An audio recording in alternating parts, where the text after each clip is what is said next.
இலங்கையில் இருந்து 2 நாட்களுக்கு முன்பு தமிழகத்திற்கு வந்த சத்தியசீலன் என்பவர் கைது செய்யப்பட்டு புழல் சிறையில் அடைக்கப்பட்டார். தற்போது அவரது குடும்பத்தினருடன் செய்தியாளர் மகாலிங்கம் பொன்னுசாமி நடத்திய நேர்காணலை இப்போது பார்க்கலாம்.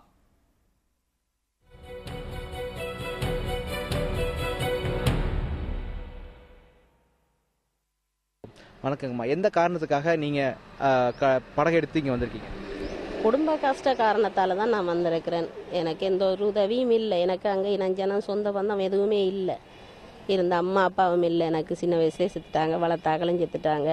எனக்கு யாருமே இல்லை. இந்த 3 பிள்ளைகளுக்கு சாப்பாடு கொடுக்கணும். என் புருஷனும் இடுப்பு முறிஞ்சவர். அதனால் சரியான கஷ்டம், வறுமை. ஒரு நாள் சாப்பிட்டா ஒரு நாள் இல்லை, தொழிலுக்கு போகணும்.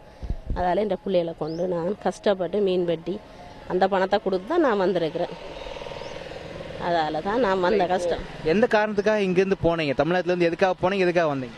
எங்கள் வீட்டுக்காரர் அம்மாவுக்கு உடம்பு சரியில்லைண்டு பார்க்குறதுக்காக கூட்டிகிட்டு போயிட்டார். எங்கள் வீட்டுக்காரர் கூட்டிகிட்டு போய் அங்கே பார்த்தா அவளுக்கு நல்லா இருக்குது.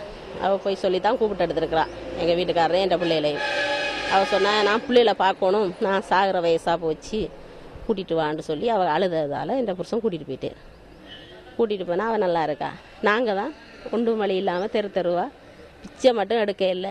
நான் ரொம்ப கஷ்டப்பட்டு வேலி அடைச்சி புல்லு செருக்கி மீன் வெட்டி ரொம்ப கஷ்டப்பட்டு தான் பிள்ளைகளை ஓரளவுக்கு எடுத்து வந்திருக்கிறேன்.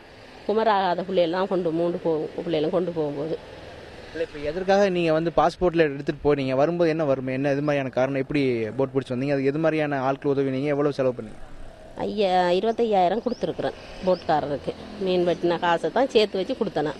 25,000 கொடுத்து தான் நான் வந்தேன் ஒரு போட்டுக்காரருக்கு. எங்களோட சூழ்நிலையை பார்த்து தான் அவங்க கொண்டு வந்து விட்டேன். அவங்க அப்படி 25,000லாம் எடுத்து வர மாட்டாங்க.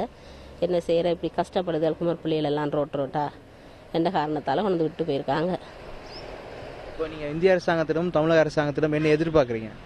நான் என்னத்தை எதிர்பார்க்குறேன், எந்த பிள்ளைகளுக்கு நல்ல வாழ்வுக்கு ஆதாரமாக ஒரு வீடு ஒன்று இருக்கிறதுக்கு தரணும்.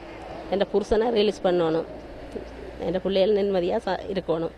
கஷ்டப்பட்டிருந்தாலும் நாங்கள் சாப்பிட்டுக்குவோம்.